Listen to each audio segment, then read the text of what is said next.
What's up, y'all? Welcome back to another one, bro. My body look huge right now, but I know for a lot of y'all, this is crazy because I was looking at when's the last time I did the SCP video. It was 10 days ago. I won't lie. Or like 11 days ago. And the SCP videos, like, these shits are like they just slipped my mind, you know what I mean? But we have Dr. Bob. We haven't done Dr. Bob in so long, bro. Shout out to GOAT. He hit 1 million. He hit 1 million. I'm on my new account, by the way. Or not my new account, but my other account that I have. So I'm not sub, so let me hit him with an extra sub. But congratulations to Dr. Bob for hitting 1 million. Huge deal. Bro deserves it. He the GOAT. I need to get back into his videos, bro. I have a lot of SCP to catch up to. I really do. But along with everything else, I'm gonna try to do. I really want to try to do at least one SCP every day. And that way I start to like kind of start to munch at, you know what I'm saying,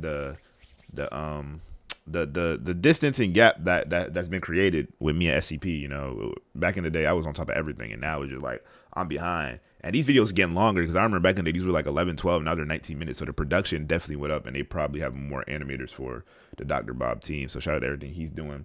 But if y'all want this, bro, make sure you like the video. Make sure you comment that y'all want SCPs. I know y'all been saying y'all want SCP in back rooms and stuff like that. But make sure y'all really let me know by liking the video, subscribing, and being active. Join the Discord if you're not already. And let's watch it. Full moon hangs. Oh my God, wrong audio output. If you watch my videos, you see me do this every time, bro. I just switch between them so frequently. All right, let's go. Heavy in the night sky over the dense jungle canopy. Below, the darkened palm trees stand silent in the humid air, festooned with vines and lianas. We in a jungle? And tropical insects hum in the undergrowth. So I was playing Grounded, bro, and light bugs. They're so OP, bro. They shoot like little nectoplasm or ectoplasms at you with their light. It's weird. Night is quiet and dark here, far from the city, in one of the farthest, most secluded provinces of the Philippines. One would hardly expect anyone to be out at this time of night. The young woman is hurrying home, carrying a lantern before her face so that she can see where she's going in the pitch black of the night. Okay. Her swollen belly reveals that she's at least several months pregnant, her new middle throwing her off balance just enough that she has to be careful not to stumble. A woman in her condition, she thinks, shouldn't be out at this time of night. It's true. Certainly shouldn't have to do household chores like this. So yeah, exactly. Where your man's at, or your female at? Where they at? But the work has to get done, no matter what. That's true. She grinder. She carries a basket of wet laundry under her other arm. She is returning from washing her clothes in the river, and if she had planned things out better, she would have been home long before the moon rose. Unfortunately, she spent far too much time gossiping with several other village women before getting to work on scrubbing her filthy. So it's her fault. She's responsible. It's nobody else's fault. Okay, copy. Clothes against the rocks. Luckily, stop it's talking not too far so much, from the river bro. back to her home in the village. The worst thing that might happen, she reminds herself, is that she might lose her footing in the dark and trip over a rock or a root. There's no chance that she might run afoul of some nocturnal animal, she tells herself, even though the sudden chills down her spine and sweat dripping from her brow reveals the truth, that she doesn't believe that at all, and, in fact, she's getting more and more nervous as she staggers through the dark. It isn't just the threat of wild animals. She remembers the stories that her mother told her when she was a little girl, all about sinister supernatural monsters that live in these woods. Of course, those are just stories invented to scare children, she tells herself. She's a grown woman now, about to have a child of her own. Take everything with a grain of salt, you know what I mean? Take everything with a grain of salt. She shouldn't be worried about boogeymen. She just needs to keep her head on her shoulders, and she'll be sure to arrive home safely. The lantern throws its light over a figure standing below the crook of a catmon tree. The woman jolts, nearly dropping her laundry. So how are you scared, but you say you don't believe it? That what she sees isn't a wild animal, but rather a person. "Oh, sorry," says the young woman, her voice shaking a little. "I didn't think anyone else was still out this late. I thought you were a wild animal." "Don't you worry, little one," says the figure in a soft, you can't talk to me like that. Voice. You can't talk to me like that, The figure bro. steps forward. Look at her and the young nails. woman recognizes her. It's an old woman from the village, her back hunched, she's from and the her long village. white Okay. hair falling over her shoulders in a messy tangle. The young woman feels inexplicably nervous running into this particular villager here in the jungle at night. Many of the village kids whisper that she's actually a witch who has all kinds of weird supernatural powers. Even some of the village elders. I feel like, though, if you're a woman, right? Not even a woman per se, but if you're outside at night and you're pregnant, I think that's the most important part about it is that she's pregnant. why are you outside gossiping, chatting at 1 in the morning, you know what I'm saying, doing the laundry? If anything, I would expect her guy or gal or whoever to run and rush through and be like, yo, you okay? You good? Because it's getting late and she's still not back from doing laundry. You should not take that long, bro. Now you got this little witch, decrepit Baba Yaga about to eat her in her intestines, bro. Are afraid to cross her for fear of getting cursed. Where are you going at this hour? Someone in your condition shouldn't exert yourself so much. I'm just heading home, says the young woman, hefting the basket of laundry for emphasis. It's dangerous to be out so late alone. Here, let me walk home with you. There's safety in numbers, you know. Thank you. The young woman almost wants to protest that she doesn't need any help getting home because she really does not want to spend any more time with this old woman. But at the same time, I'm not gonna lie. To say anything that Mine would have been like, get it. Even if the young woman doesn't believe in witchcraft, it's not like she wants to take any chances. Besides, you just gotta hit her with a rocket. She is rather frightened of being alone in the dark, and any company is better than nothing, even if it's this strange old woman. How far along are you, honey? Says the old woman, placing a hand against the surface of the young woman's protruding belly. The young woman grimaces. She doesn't like this old woman intruding on her personal. I would have hit her with the meanest 1, 2, 3 of her life. Is this bro crazy? Hey, I'm not gonna cap, bro. We only 3 minutes in and they already got me fed up. Yeah, bro, I would have threw a couple elbows at her, bro. What you talking about? Placing that them long ass elongated talons on my belly. She's wildin'. She must have never been Batista bombed, bro. Space like this. The old woman's hands are wrinkled and veiny, flecked with liver spots, and her fingers topped with gnarled talons. The young woman wants to cry out at the sight of them, but she bites her tongue. Instead, she answers the old woman's probing question as calmly and politely as she can. Very nice, says the old woman, her roomy eyes never straying from the young woman's getting belly, horny. and her hands still rubbing against her stomach as if she's trying to reach something within. The old woman makes a strange sound in her throat, like she's smacking her lips. Bro, one. Just hit her with a 1. It's hard to see anything in the dark. The young woman can only nod in confusion, but she quickens her pace. She hopes that she can get home soon, and once she's home, she can get away from her unfortunate travel companion. The old woman keeps pace, grabbing her younger traveling companion by the arm and holding tight. You're crazy. Her grip is surprisingly firm for such a seemingly frail old woman, and the young woman again wonders if maybe there's something supernatural about this ominous crone. She wants to pull her arm away, but the old woman's long claws pinch cruelly into her flesh. No. It's as if the old woman is silently warning her, "Don't pull away. I'm too strong for you to escape." What a sweet little bundle of joy you carry there, says the old woman, as if speaking to herself. What a delectable little burden. The young woman knows that she's still talking about her unborn baby, but all this mumbling just makes her more worried. They continue walking, the young woman staring resolutely at the small circle of illumination thrown by her lantern onto the path ahead, doing everything in her power. Yo, are we still watching the SCP video, or are we watching a little mini short horror film? Shout out to Dr. Bob, bro. Or to not look at the old woman standing at her side, for fear that she might scream. Why is she so nervous? Worse, does the old woman sense her fear? The young woman has heard that witches are easily offended, and that's the last thing that she needs now. She continues walking, the old woman gibbering and whispering in her ear, plying her with odd questions about her pregnancy. Eating well, have you? You know it's very important to eat right when you're carrying, so that the baby can be born strong and healthy. Right, says the young woman. She really doesn't need this unsolicited advice. She heaves an audible sigh of relief as the village comes into view over the next bluff. Thank God, she thinks, I'm almost home. She just hopes that the old woman will take a hint and leave her alone once they arrive at her doorstep. She wonders if this old woman might try to come into her home. Why would you take her all the way to your crib? Towards some other if anything, you should have been like, all right, I'm cool. I appreciate you getting me through the dark. Destination. But what can she do? All she can do is keep walking home and hope for the best. Is it just you, is it? Is the father in the picture, I haven't seen you with any young men lately, have I? Asks the old woman. Her nosiness is really starting to irritate the young woman, enough that she almost forgets her fear. No, it's just me, says the young woman automatically. Why would you tell her that? She immediately regrets that confession. What is this old woman planning? Is she up to some mischief? Now she knows that the young woman lives alone, and there won't be anyone around to see whatever this crone is planning. Her grip tightens on the young woman's arm as if to warn her again. The village is quiet and dark. Everyone else has already gone to bed by now, so the pair of them walk down narrow, still streets. The only sound is the crunch, crunch, crunch of gravel under their feet. After what seems like an eternity, they arrive at the front gate of the young woman's house. "Well, here I am," she says, a little too loudly and firmly to be completely casual. "This is my home.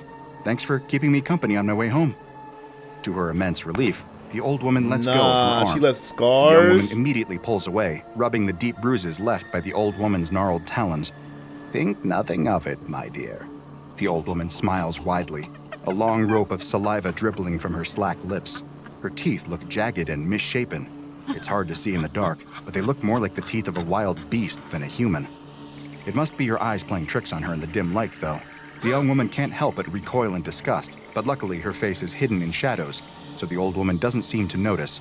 "I'm happy to help. I hope to see you again very soon." The young woman doesn't wait any longer. Even before the old woman turns to leave, the young woman scampers across her yard and yanks open her door. She runs inside and pulls the door shut behind her. Her heart is racing, and her breath comes in ragged pants. She can feel the baby in her belly kick, suddenly agitated by its mother's fear. "Shh, it's okay," she coos softly, patting her stomach and hoping that her tender voice will help to calm her baby. "I know you're scared. I'm scared too. That old woman frightened me half to death. They say that she's a witch, and I'd almost believe it. What a strange experience." She pulls the curtain aside and peeps out the window. The old woman is gone. The young woman looks up and down the street, but sees no sign of her traveling companion. She inhales deeply and feels the tension drain from her body as she lets her breath out. Thank goodness that's all over. If anything, she should have been wondering why she wasn't, her old ass. She wasn't getting really far. So where is she? Cause she not, you know what I mean? Can't explain why this whole night has unnerved her so much, but there was just something so uncanny about that strange old woman. She's glad to be rid of her. The young woman tries to put the whole experience out of her head as she prepares for bed. As she pulls on her nightclothes, she startles when she hears something heavy and loud clatter across the roof. It's not unusual for roof rats or other nocturnal animals to scurry across the roof at night, but this sounds louder than usual. "It's probably nothing," she tells herself as she climbs into bed. "I'm still just upset about meeting that old woman on my way home from the river. That whole thing must have jangled my nerves worse than I thought if I'm flinching at every little sound. I'll be fine when it's light out. The sooner I get to sleep, the sooner it'll be morning." Even though her nerves are rattled, she is quite tired after a long day, and it doesn't take long before she drifts off to sleep. The young woman's eyes close, and her breathing becomes slow and steady, the shallow rhythms of sleep. Inside her head, she might be troubled by strange dreams, but to any outside observer, she is dead to the world. Asleep in bed, she doesn't react to the clattering on the roof. Crazy. Whatever is up there is making an awful racket as it drags itself over the roof tiles. If someone were around to watch, they would see that whatever is on the roof is no rat. It's a darkened figure, almost big enough to be human, but strangely truncated. What is that? Bro, that can't be the old lady, bro. That's the same old lady? Unfurl behind it, extended to help the strange creature maintain its balance upon the roof. It drags itself forward using only its hands, long talons tapping at the roof shingles as it seeks a loose tile, anything that will give it access to the house below. Its finger finds a crack. Wheezing and panting, forward, putting its eye to the crack to peer into the room below. I told her if she would have hit her with that 1, 2, 3, earlier, then her ass would have been put to the ground. The young woman is asleep in bed directly below, and that's exactly what this creature was hoping for. The young woman mumbles in her sleep, her mind filled with disturbing dreams. She's oblivious when, all of a sudden, something drops through that crack in the ceiling. It's long and slippery and covered in thick, wet mucus. It looks for all the world like a tongue. She about to go crazy on her. Any human it's tongue. Becoming one of those. Lower and lower into the room, extending closer and closer to the young woman sleeping in her bed. The disgusting appendage caresses her face, leaving a wet slug trail of saliva across her forehead, as if it's looking for something. Nah, see, that's what I'm talking about. Dr. Bob, you're a freak. What is going on here? It's not what I signed up for. And brushes against her lips, and the tongue seems to find what it wants. Instantly, takes into her open mouth and shoots down her throat. The young woman starts to sputter and choke, her limbs thrashing and flailing, but still, she is held fast in the grip of sleep. Some wild nightmare is playing out in her head. Perhaps she fantasizes that she is drowning in a river or choking on some food or being strangled by a fiend. Whatever she's thinking, it couldn't be further from the truth, that an alien tongue has jammed itself down her throat. The tongue pushes deeper and deeper inside her until it makes contact with her womb. A trained anatomist might balk at the idea that the tongue could find her womb by accessing her throat, but somehow it has done exactly this, snaking its way through the labyrinth of her insides to find her unborn baby. A sticky aperture opens up at the tip of the tongue, revealing that the tongue is hollow, like a massive soda straw. It sucks up the baby like a vacuum, slurping it up, and out. The bulge of its prey traveling up the length of the tongue like a... My question is, how do you not wake up? If anything, she kind of deserve it. She kind of dumb. How are you not waking up? Your baby being sucked up. The life force is literally being taken from your body. You don't feel nothing? She talking about some... What's wrong with her, bro? Get your ass up. Wild pig swallowed by a boa constrictor. Once the baby is gone, the tongue slides out of the woman's mouth and retracts back toward the ceiling. Now she gonna wake up with no baby. That's not funny, but it's funny because it's like dickhead. Peering back through the subtle crack. There's a clatter on the roof again, followed by the soft flutter of leathery wings. The young woman settles back into a deep, still sleep, the awful sensation of suffocation having passed. The rest of the night is peaceful and quiet, but when she awakens the next morning, she finds that the nightmare isn't over. She wakes with a strange empty feeling in her guts. Something is very wrong. She throws aside her covers and stares at herself in shock. Her baby is gone. Her rounded belly has deflated back to its pre-pregnancy state, and she can sense, as only a mother can, that she is no longer carrying something within her. She shrieks in terror at this bizarre revelation. What could have happened? What could be responsible? That young woman just had an encounter with SCP-5201. SCP-5201 is a humanoid subspecies native to the Philippines, dubbed Homo sapiens visceralis, but known... Has this Homo sapien visceralis ever met my AK-47 extended with a beam? ...by many local names across the Philippine Islands, including the Aswang, the Tik-Tik, or simply the Viscera Sucker. But it is most commonly known as the Manananggal. Bro, there's no way During he's the day, not an contained. instance of SCP-5201 She's trash, looks like bro. an ordinary human. At a glance, there is no way to immediately distinguish an instance of SCP-5201 from a regular member of Homo sapiens.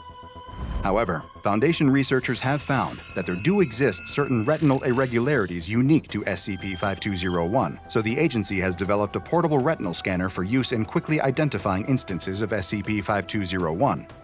SCP-5201 is far easier to tell from an ordinary human at night when it undergoes a strange and startling metamorphosis.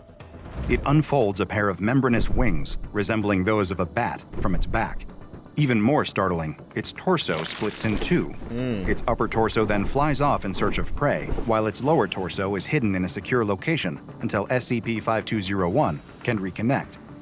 SCP-5201 will seek out human prey, most likely relying on a keenly attuned sense of smell, and, once it has chosen a victim, will alight on the roof of their home and then snake its preternaturally long, tube-like tongue into the house below so that it can feed. SCP-5201 feeds by inserting its tongue into the orifices of unfortunate sleepers and sucking out their internal organs as easily as you would suck soda through a straw. See, this is why I sleep on my side, and I keep it on my side. SCP-5201 will happily eat human livers, stomachs, and intestines, but its favorite food is unborn fetuses. So much so that instances of SCP-5201 disguised in their human form can often be recognized by their tendency to drool at the sight of pregnant women. SCP-5201 are well known to local humans who live in fear of nocturnal attacks by the dreaded Manananggal. Interestingly, SCP-5201 can be repelled by Abrahamic holy objects like rosary beads or crucifixes, or can be staked through the heart with sharpened shafts of bamboo, very similar to the means used against vampires in Western folklore. SCP-5201 is especially vulnerable when its upper torso is out hunting, so it will always take the utmost care to hide its abandoned lower torso in a secret, secure location. If you can find the hidden lower torso, it is possible to kill SCP-5201 by sprinkling its exposed viscera with spices like garlic, salt, or vinegar, or failing that, even ash or urine. This causes an unusual reaction that is not yet fully understood by Foundation researchers, but will prevent the two halves from rejoining. If the two halves of the Manananggal cannot rejoin before dawn, sunlight will kill the creature. If none of these methods are available, it is also possible to repel SCP-5201 by using a specialized whip fashioned from the tail of a stingray. The SCP Foundation currently has an undisclosed number of domesticated SCP-5201 instances held in the Fauna Containment Wing of Site-235.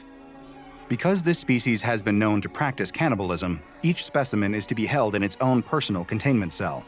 While there are obvious ethical and logistical concerns with feeding human organs to SCP-5201, the Foundation has discovered that SCP-5201 can still easily thrive on a diet of any newborn mammal with a mass of at least 1 kilogram.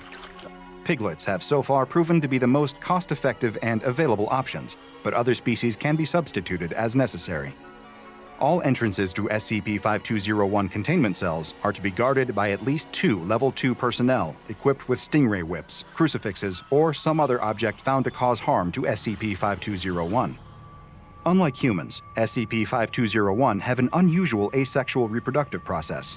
The lower body can regenerate a new upper torso via a process similar to epimorphic regeneration observed in autonomous lizards. Upper torso of an SCP-5201 would leave behind the parent's lower torso to search for a compatible female human. SCP-5201 would attack and consume this human, claiming her lower torso as its own. Smearing ash, urine, or spices into the exposed innards of the lower torso inhibits this process and prevents effective reproduction. The exact origin of SCP-5201 is unknown, although the creature is endemic throughout the Philippines, and historical records indicate that it has inhabited the island since at least 1500, when it was first described by Spanish sailors to the islands. Fossil remains and genetic testing indicate that it is actually an invasive species from outside the Philippine archipelago. SCP-5201 is currently believed to be extinct in the wild, following eradication efforts by the Foundation in the 1990s.